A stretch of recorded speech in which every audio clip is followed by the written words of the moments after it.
Kisah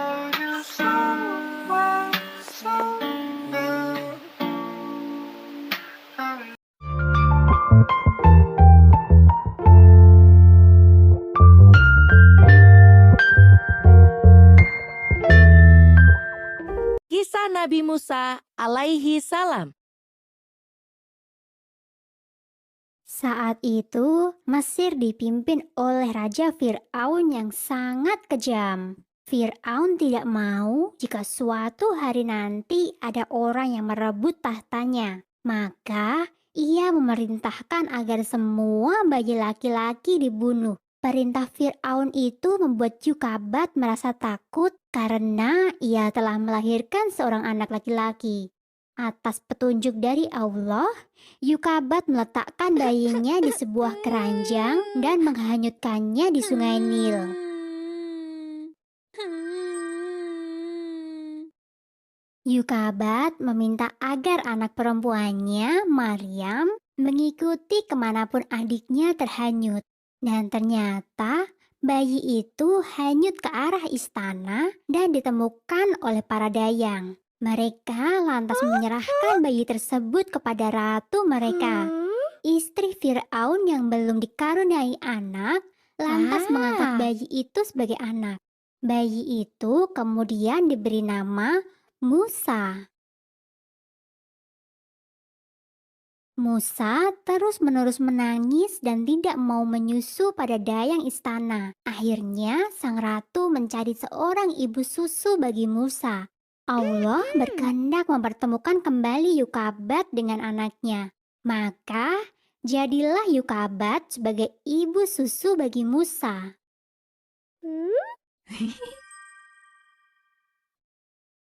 Suatu hari, saat sedang berada dalam pangkuan Fir'aun, Musa kecil tanpa sengaja menarik janggut Fir'aun dengan keras. Ketika itu juga, Fir'aun memerintahkan agar Musa dibunuh. Namun, karena istrinya terus-menerus membujuknya, akhirnya Fir'aun pun mengampuni Musa. Musa dibesarkan dan dididik layaknya putra raja. Namun ketika ia dewasa, ia mulai sadar siapa dirinya. Ia bukanlah anak sang raja, melainkan anak seorang Bani Israel, kaum yang selalu ditindas oleh Fir'aun. Suatu hari, Musa melihat perkelahian antara seorang pemuda Bani Israel dengan pemuda dari suku Hipti atau suku Mesir. Saat hendak melerai, tanpa sengaja, Musa memukul pemuda kaum Hipti itu hingga tewas. Karena kesalahannya itu, Musa diancam dengan hukuman mati. Dengan bantuan dari seorang pengikut Nabi Ibrahim, Musa berhasil melarikan diri. Musa terus berjalan hingga ke kota Madian dan bertemu dengan Nabi Syuaib. Dalam riwayat lain, Musa bertemu dengan anak saudara Nabi Syuaib. Kemudian, Musa bekerja pada Nabi Syuaib. Tak lama kemudian, Musa menikah dengan Syafura, anak perempuan Nabi Syuaib.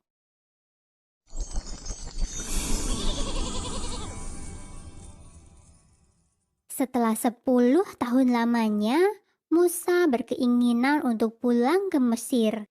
Maka ia pun mengajak istri dan kedua anaknya yang masih kecil.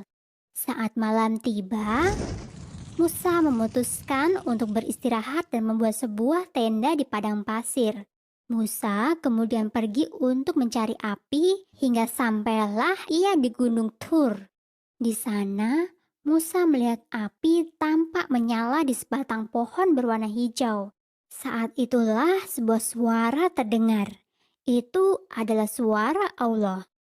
Allah telah mengangkat Musa sebagai nabinya dan mengutus Musa untuk menyadarkan Fir'aun beserta seluruh rakyat Mesir. Dari peristiwa itu, Nabi Musa dijuluki Halimullah yang berarti Nabi yang diajak bicara oleh Allah. Setelah pulang ke rumah ibunya, ia mengajak Harun, saudaranya, untuk pergi menemui Raja Fir'aun. Mereka berdua telah mengemban tugas dari Allah. Di dalam istana Fir'aun, Musa beserta Harun dengan lantang menyerukan bahwa mereka adalah utusan Allah dan tiada Tuhan selain Allah. Fir'aun sangat marah mendengar hal tersebut.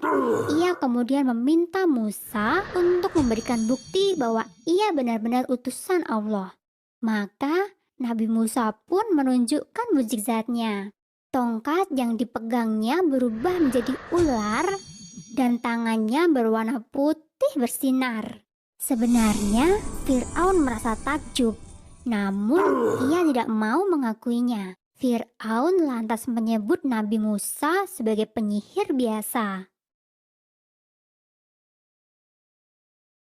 Untuk membuktikan bahwa ia lebih hebat dari Nabi Musa, Fir'aun mengumpulkan 3 penyihir terhebat untuk melawan Nabi Musa. Satu persatu penyihir istana berhasil merubah tongkat mereka menjadi ular berbisa. Di bawah perlindungan Allah, Nabi Musa merubah tongkatnya menjadi seekor ular raksasa yang kemudian melahap semua ular milik para penyihir. Para penyihir yang menyaksikan keajaiban itu pun langsung bersujud dan memohon ampun kepada Nabi Musa.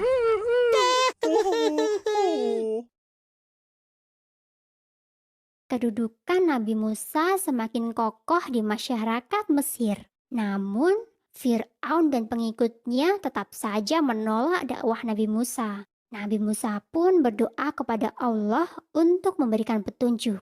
Maka, Allah memberikan ujian berupa kemarau yang sangat panjang. Rakyat Mesir bersama-sama menghadap kepada Nabi Musa dan meminta pertolongan. Setelah bencana itu lewat, masyarakat Mesir kembali ke dalam kemusyrikan. Allah kemudian menurunkan bencana berupa hama belalang. Setelah hama belalang, Allah kembali mengirimkan hama kutu. Dan setelah itu, Allah merubah seluruh air di Mesir menjadi darah. Namun semua itu tidak menjadikan Fir'aun sadar. Ia justru semakin membenci Nabi Musa.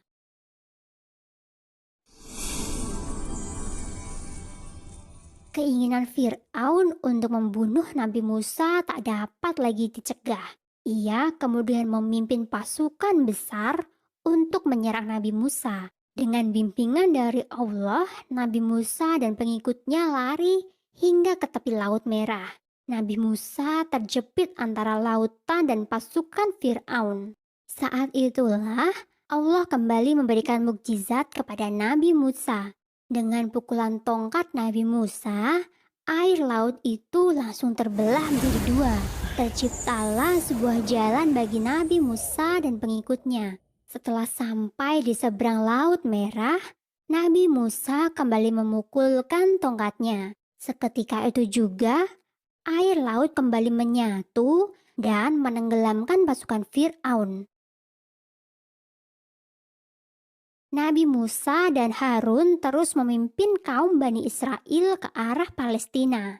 Ketika tiba di kaki Gunung Sinai, Allah kembali berbicara kepada Nabi Musa. Allah memerintahkan Nabi Musa untuk puasa selama 30 malam. Dan Nabi Musa diperkenankan untuk bertemu dengan Allah di puncak Gunung Sinai.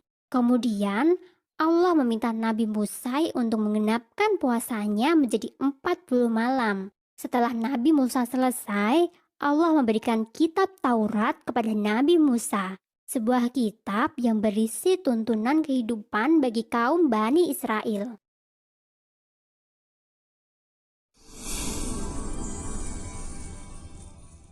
Tentang kelahiran Nabi Musa terdapat pada surat Al-Qasas ayat 4 yang berbunyi, "Dan kami ilhamkan kepada ibu Musa, susuilah dia, dan apabila kamu khawatir terhadapnya, maka jatuhkanlah dia ke sungai Nil.